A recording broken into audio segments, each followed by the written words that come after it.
Assalamualaikum warahmatullahi wabarakatuh. Teman-teman, kembali lagi di channel YouTube saya, Khairun Imam. Gimana nih kabar kalian? Semoga kita semua selalu diberi kesehatan, kemudahan, dan juga limpahan rezeki dari Yang Maha Kuasa, teman-teman ya.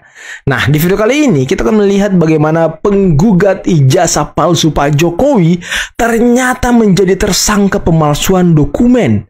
Waduh, ternyata malah yang teriak maling rupanya ya. Luar biasa kalian.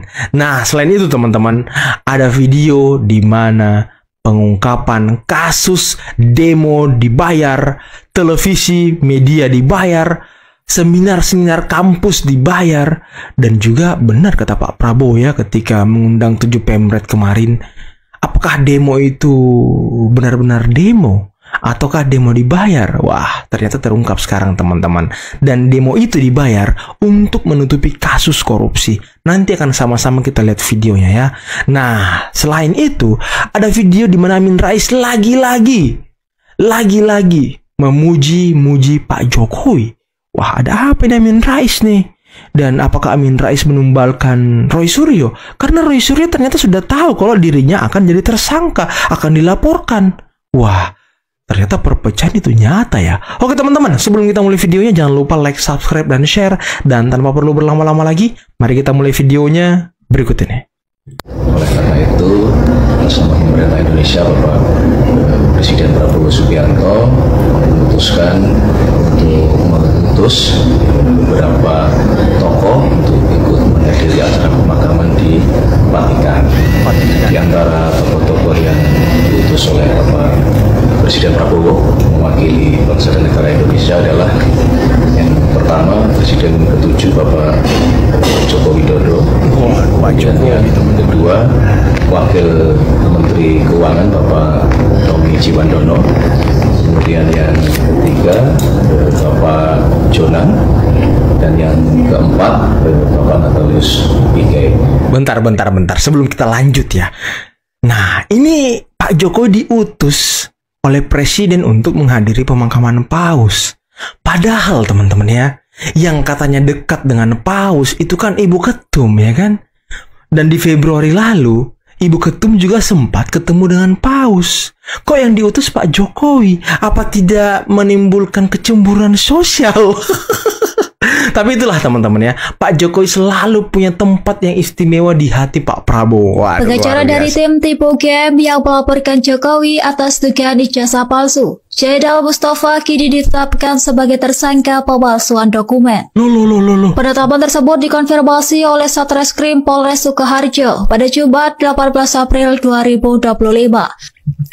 Hal itu disampaikan Kasat Reskrim Polres Sukoharjo AKP Zainuddin pada Rabu 23 April 2025. Menurutnya kasus ini dilaporkan sejak tahun 2023 silam oleh pengacara Asri Purwanti.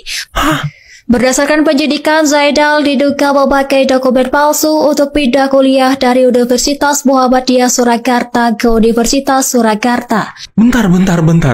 Ini kok bisa pas banget gitu?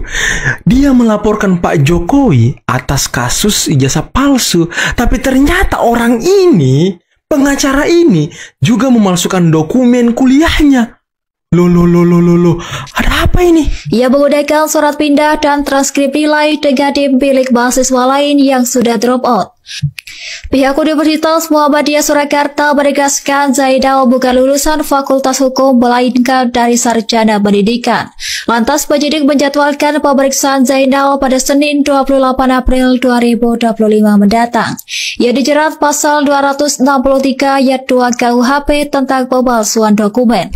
Jika terbukti bersalah, Zaidal terancam hukuman hingga 6 tahun penjara. Wah, bentar teman-teman. Ternyata ini the real ijazah palsu, dan juga pengacara palsu melaporkan Pak Jokowi atas tuduhan ijazah palsu. Ini kocak ini, pengacara kocak. Luar biasa Anda ya, pemalsuan juga. Saya katakan ternyata Jokowi bukan penakut, tetapi pemberani dalam tanda petik. Karena yang dia akan tempuh adalah jalur hukum, dan dia akan menunjukkan ijazah aslinya, ijazah yang sampai detik ini belum pernah ada orang melihatnya selain Jokowi sendiri. Bentar. Saya nggak salah dengar kan? Saya nggak salah dengar kan Amin Rais ngomong apa tadi?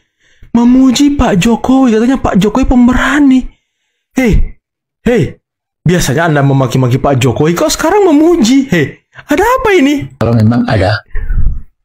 Nah, mulai hari ini jangan lagi kita menuntut Jokowi supaya konkret, sungguh-sungguh, tanpa melucu, nggak usah cengengesan, dapat menunjukkan ijazah aslinya.